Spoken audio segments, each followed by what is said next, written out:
So this is great. Now, the Chinese, the FBI, has just figured out there might be some things going on with the Chinese. And it's like, wait a minute. What do you mean, ancient Chinese secret?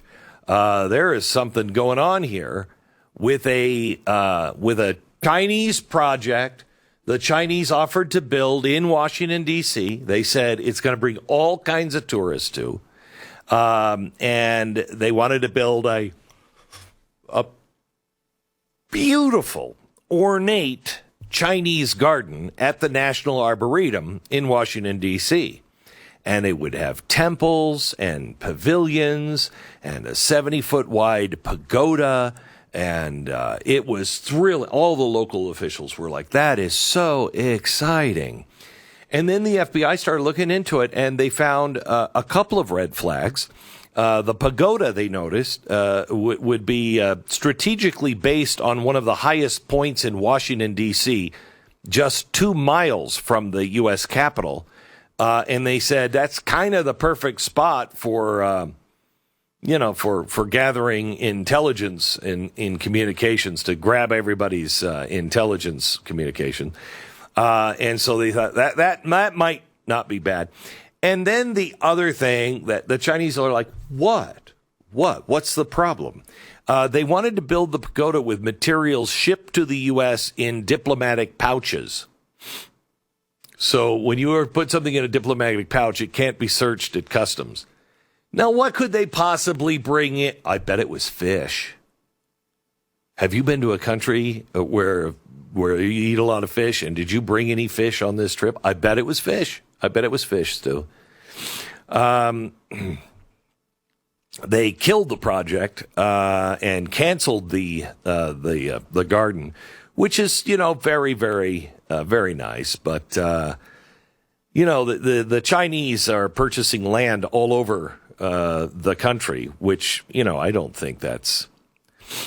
FBI uncovered Chinese-made Huawei equipment atop cell towers near a U.S. military base in the rural Midwest. They said that's kind of a problem when they checked with Strategic Command, because apparently it could just, block our nuclear communication. And that might also be maybe a problem. Former officials described the probe's finding as a watershed moment. The investigation was so secret that some senior policymakers in the White House, Stu, you're doing a secret dive into China. You don't want anyone to know.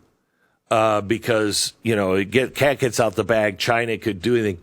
It says senior officials at the White House didn't even know. Do you think that Joe and Hunter Biden might have been on that list of, hey, just don't tell them? And we tell everybody else in the White House, don't tell them what we're doing with China. The president is on a need-to-know basis. Yeah, need to know, and he definitely does not need to know. In 2020, Congress approved $1.9 billion to remove Chinese-made Huawei cellular technology. 2 years later, they just can't find the money to do it. Gosh darn it. None of the equipment is removed, and it's still there. And they're just waiting for reimbursement money, and they can get it done. The FCC applications to remove 24,000 pieces of Chinese-made communications equipment, they can't do because they can't raise the money. They're $3 billion short at the FCC, and there's like, what? Where did I put that $3 billion? By the way, we sent more money over to Ukraine this weekend, so I know that's really good. China has also issued a stark private warning to the Biden administration about a possible trip to Taiwan in August by Nancy Pelosi. They have cited 6 people familiar with the Chinese warnings that say they are significantly stronger than the threats that Beijing has made in the past when it was unhappy. The private rhetoric suggests a possible military response, according to the Financial Times. The White House Security Council and State Department declined to comment on the report. China's foreign ministry did not immediately respond to Reuters' request for a comment on Sunday. So I'm trying to think, besides insider trading, why is it so important for Nancy Pelosi to go to Taiwan? Just wondering. The food? Okay, sure. Mm-hmm. If you're president, I don't want to back off of Taiwan, but I mean, unless it's critical that we're over there in Taiwan, and I don't think it is with Nancy Pelosi. I mean, if it was somebody good that we were sending over there, but Nancy doesn't even know what she's talking about. Here's what we do. You don't have to be as sophisticated as Mission Impossible. You don't. You just put her on a plane, drop her in some, tropical destination, have somebody that looks different, just not white, speaks another language, doesn't have to be, Taiwanese or Chinese, and just tell her she went to Taiwan. You don't think she'd pick that one up? I mean, it seems like her and her husband are usually so drunk they wouldn't even necessarily recognize the difference. Yeah, she is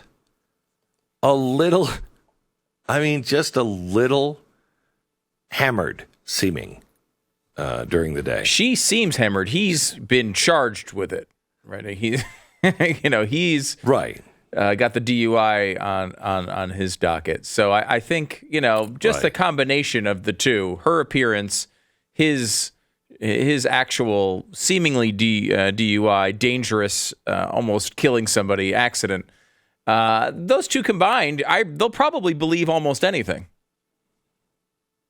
All right, then I say we do it. Let's send him over.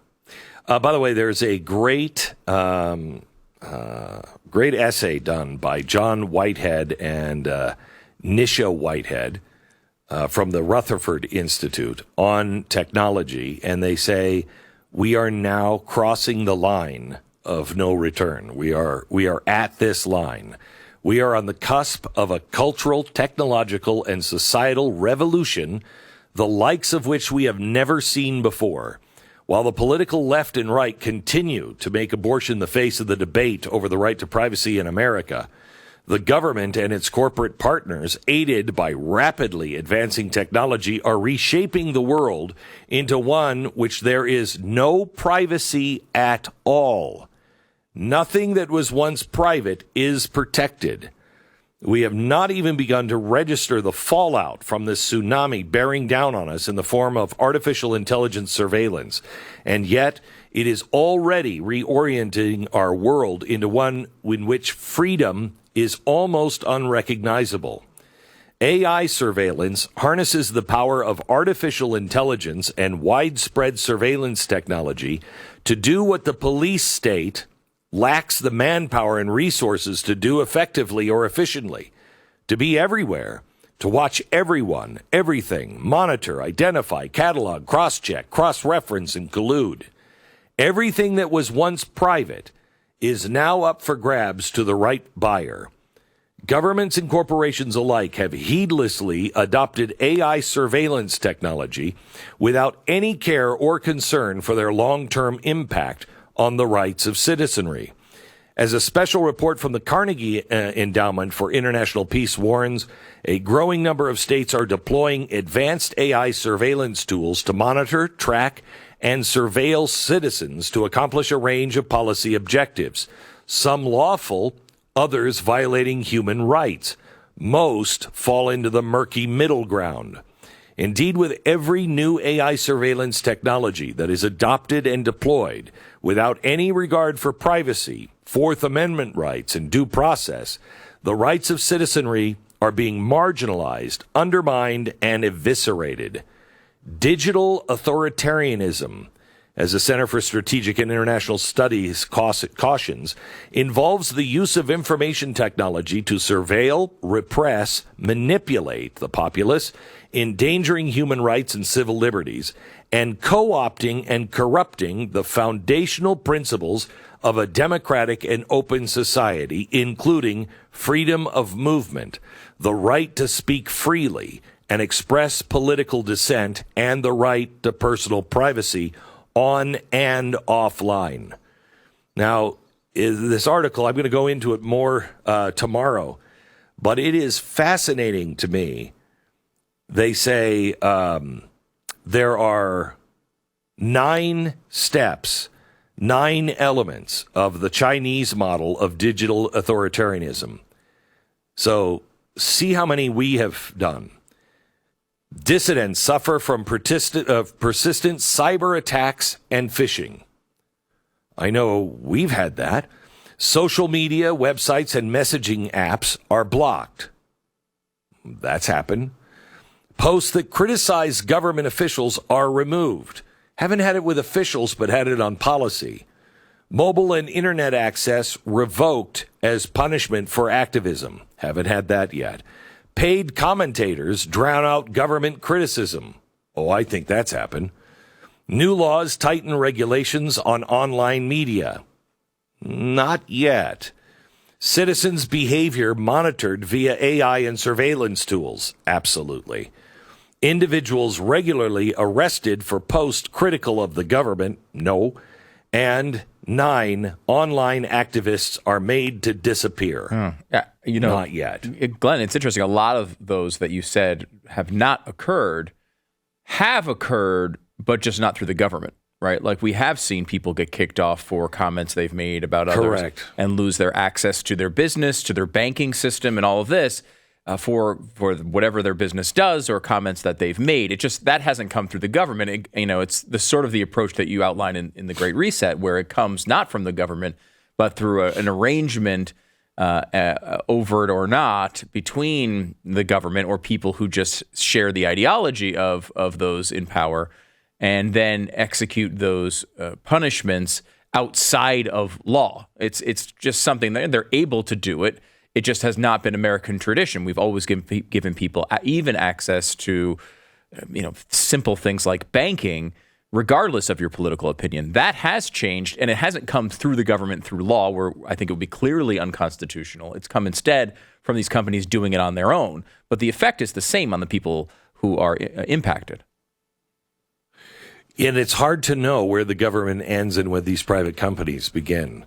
When the White House is saying we're in touch with social media and telling them which sites or which voices need to be turned down, is the government, is Twitter and Facebook, is that all a tool of the government? Is the government a tool of Facebook and Google? I don't know. I don't know where one ends and one begins.